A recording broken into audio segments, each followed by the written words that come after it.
Welcome back to my second installment of my Best Films of the Year list.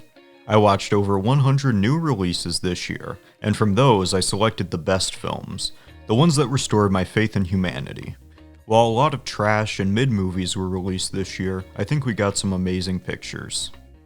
Before we start though, I'm actually going to begin working on this channel again. Make sure to subscribe and like this video so you get similar content in your recommended.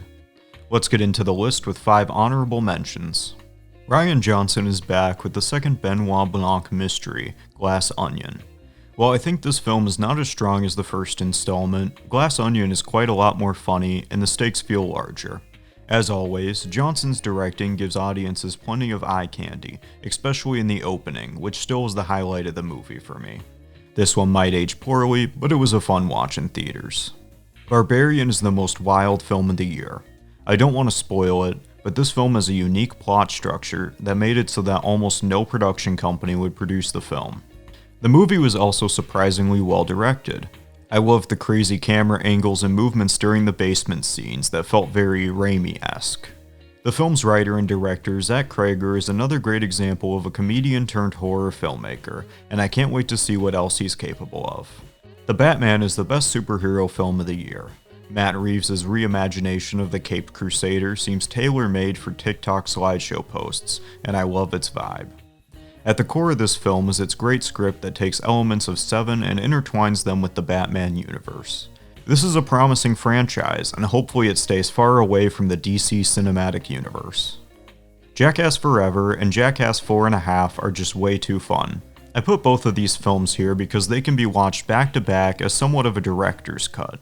Johnny Knoxville and the rest of the crew really pulled together to give a proper send-off to one of the dumbest franchises ever. This film is genuinely really funny, and seeing it in a packed theater where people were audibly laughing, gasping, and cringing was great. Jackass will always be cinema to me. The last honorable mention on this list is Nanny, which I reviewed as part of my Sundance video way back. But for a quick review, Nanny is an incredibly well-directed film with a strong lead performance and some great subtext and symbolism. I'm afraid this one will fly under the radar, but go check it out on Amazon Prime. It was recently announced that the director, Nikiatu Jusu's next picture will be a Night of the Living Dead sequel, and I couldn't be more excited. The Fabelmans was a great reminder of why I love movies. The film is a fictionalized autobiography of Steven Spielberg, from his childhood until he began working as a director. This film has incredible cinematography, and you can tell how much thought was put into every shot. Some of the scenes, like when the kid Sammy holds up his first short film in his hands before opening it up to his mother, is so beautifully shot, which makes it pack a better emotional punch. The ending shot of this movie might be one of the best in history. I won't spoil it because it makes the entire movie worth a watch in my opinion.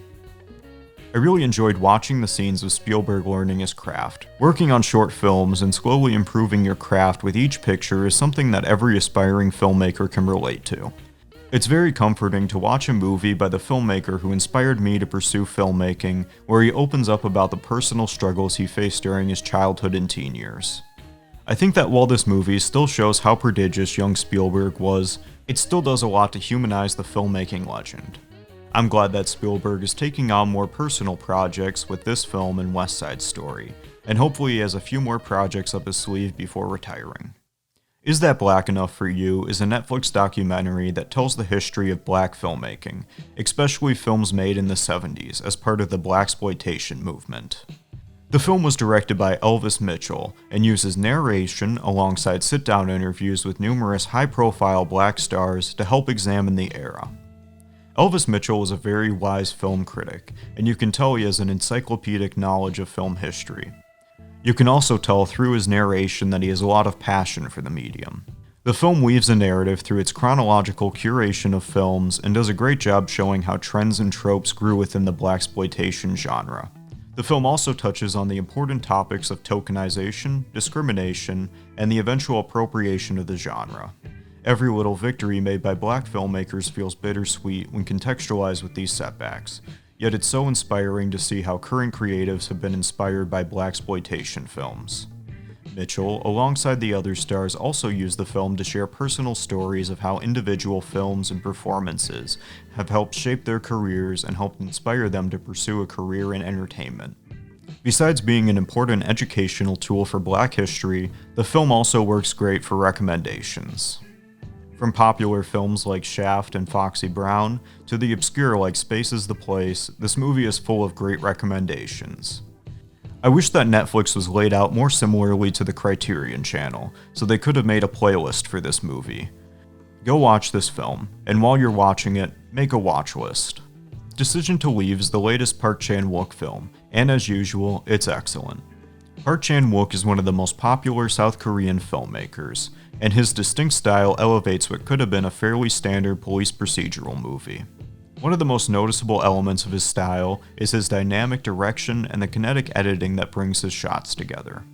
The direction creates a dreamlike, surreal atmosphere for some of the scenes. I especially enjoyed the stakeout scenes where the main character, Hae-jun, teleports into the house of the person he's observing while talking on the phone with them.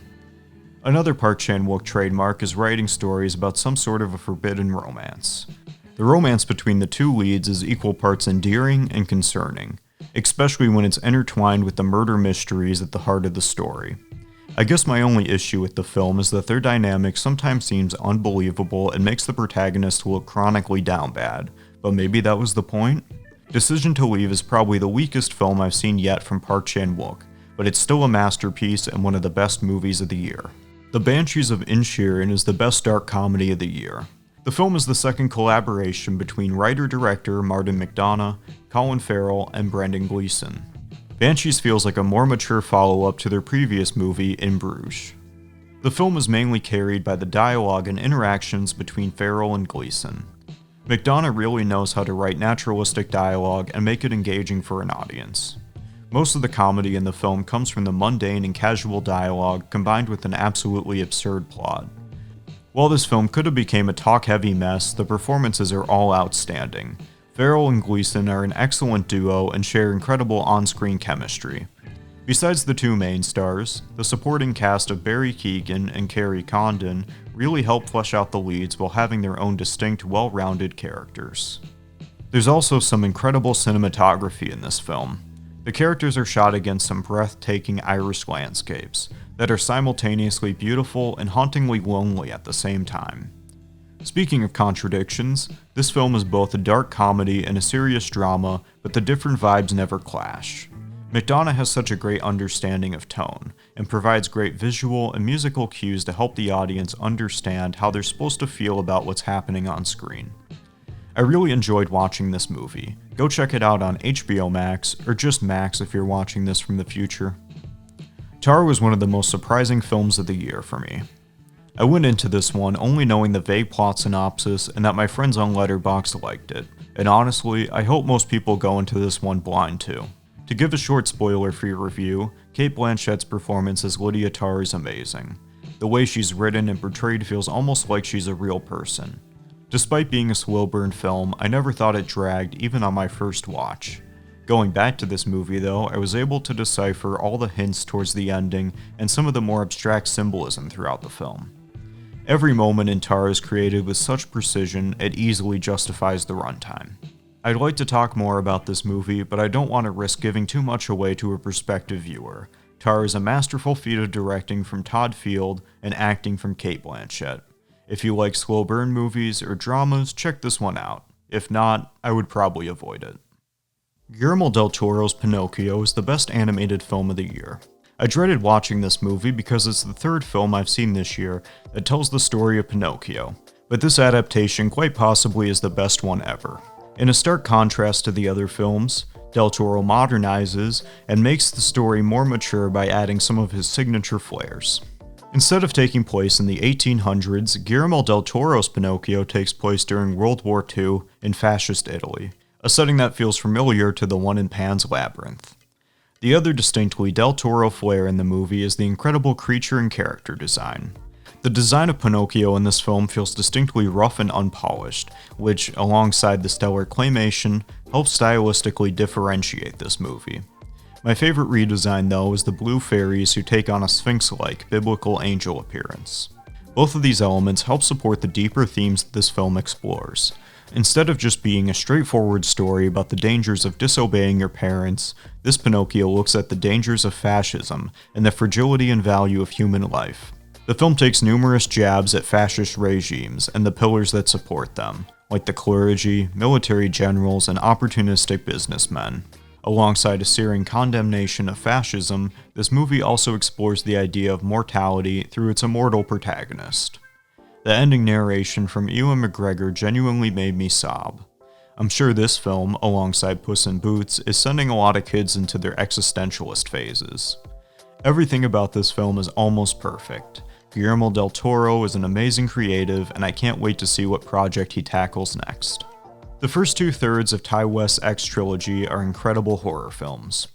I put both of these movies in the same spot because they both have similar strengths and complement each other incredibly well.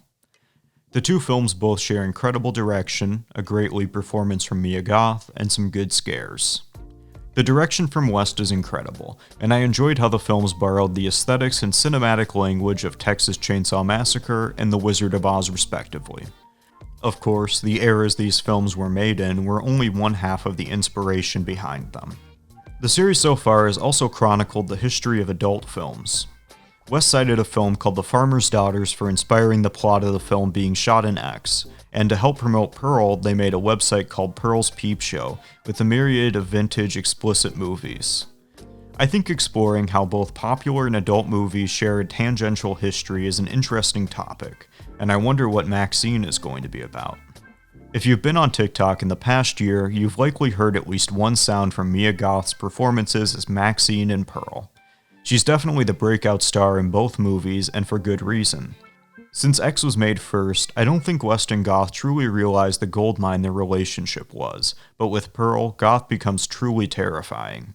Her performance is equal parts tragic, disturbing, and darkly satisfying. The best moments are, of course, the often quoted "I'm a Star" meltdown, and the several-minute-long monologue at the end of the film. If she doesn't get a Best Actress nomination, I'm rioting. While X isn't quite scary and borders on comedic at times, Pearl is one of the most disturbing movies I've ever seen. I definitely recommend making a double feature of both as soon as possible. Nope is an instant classic. Jordan Peele's third horror picture is his best one yet, and I also found it to be the most thematically deep. The film, on its surface level, is about the commodification of everything in search of spectacle for profit. The Haywoods are pursuing proof of the alien on their property because of how their family name as prolific horse trainers and jockeys has been erased from the history books. However, this plotline cleverly lays the groundwork for a film about the exploitation present in the film industry. The Haywoods never received proper credit for being a part of the first ever motion picture. Jupe is a washed-up, traumatized child actor, and most interestingly, the animals in the film are all exploited by people, whether it be during the opening scene, where a production worker scares one of the horses, or with Jean Jacket being used as a tourist attraction by Jupe. This film is one of the most inventive creature designs in recent memory with the UAP Jean Jacket. At first, Jean Jacket appears to be a traditional flying saucer. The main characters and the audience are then led to form preconceptions about Jean Jacket, like how it's a manned spaceship that's not of this world. Jordan Peele loves taking genre tropes and flipping them on their heads, so when it's revealed that the saucer itself is some sort of ancient apex predator, it subverts some of the xenophobic alien narratives of the past. What really sold me on this film, though, was that it feels like a classic blockbuster. Many comparisons have been made between this film and Jaws, and I definitely feel like this is one of the rare cases where a modernization of a film is just as good, if not better than the original. This whole film feels very Spielbergian, especially how Peele draws motifs from Spielberg's sci-fi films E.T. and Close Encounters of the Third Kind. But one of the film's most important inspirations was Akira, which Peele seemed super excited about finally being able to pay homage to the iconic bike slide. I got to do it, man! Oh my god. Jordan Peele is quickly becoming one of the definitive horror filmmakers, and while by his own admission he's not quite yet on the level of Carpenter, Nope is a big stride towards his legendary status. RRR is the most epic movie of the year. If you haven't heard of it, RRR is a 3-hour-long Indian historical fiction action musical. Those all sound like vastly different labels, but this movie is a maximalist spectacle. The two stars, N.T. Rama Rao Jr. and Ram Charan, are an incredible duo. The film centers around their relationship as friends who don't know they're fighting the war on colonialism on opposite sides. The two actors have incredible range and handle scenes like fighting CGI tigers and having anti-colonialist dance-offs with the same amount of passion. I guess my only issue with the movie is that the visual effects come off as kind of corny, but it fits the vibe, so it's not really a big deal. I think what makes RRR so special is that it's a blockbuster done right. The film is basically ripe with cheer-worthy moments, and yet they're for the movie itself, not the brands present in the film. It's so rare these days to get an original blockbuster, much less one that cares as much as RRR about keeping its audience entertained. According to Letterboxd, this film is the most popular Telugu language movie of all time, and hopefully its success helps convince theaters around the world to run more international pictures. Everything Everywhere All at Once broke me. As the title implied, this movie is quite a lot to digest. Everything Everywhere All at Once is such a unique film. It feels like the antithesis of modern blockbuster filmmaking while playing to all of its strengths. The film is astonishingly DIY. The VFX team was only 5 people, and the film was edited in Premiere Pro. What makes it special, though, is how all the surreal elements tie into the emotional core of the film. Despite all of the psychedelic weirdness, this film is shockingly easy to follow. Every alternate universe is cleverly foreshadowed and poetically mirrors the real-life Evelyn story. I think the best example of this is when, after a long scene of flashing images, the film strips itself back to its most simple layer. 2 rocks sitting still and talking to each other through on-screen text. The rock scene never fails to make me emotional because of its beautiful simplicity.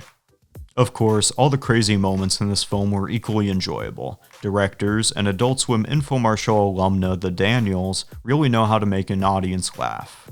Raccacoonie is genuinely one of the funniest movie ideas ever. A bootleg Ratatouille who works in a hibachi restaurant is genius. The ideas in this film feel especially fresh compared to the other multiverse movie of this year, where the best idea they could come up with was, what if red meant go and green meant stop at traffic lights? The wild tone and genre shifts throughout the film never felt jarring because the Daniels know how to emulate other styles well. The action scenes were incredibly well choreographed. I can remember all the fight scenes almost blow for blow because of how creative and innovative they are. Michelle Yeoh once again brings her kung fu expertise to this movie, and it really takes the fight scenes to another level. The supporting cast of this film was equally great too. Ke Huy Quan finally got another big break and steals all the scenes he appears in. Stephanie Hsu does a great job portraying both an intimidating multiversal threat and a hurt daughter. I genuinely don't think that there's a single bad performance in this movie. Another highlight of the film was the great soundtrack and original song by Mitski. The music was composed by the experimental band Sun Lux, and their 49-song soundtrack really makes the film feel alive. Alongside Mitski, legendary musicians David Bryan, Andre 3000, and Randy Newman also contributed to the soundtrack. However, the most important track was 9 Days' Absolutely Story of a Girl, a pop song needle drop equally hilarious and sentimentally picked, a perfect reflection of the film's spirit. This movie was a genuine passion project for everyone involved, and I'm so glad it ended up being a commercial, critical, and hopefully award season success. Thank you for watching this video. I'll try to upload a few more videos this year. At the very least, I'll see you again for my 2023 lists.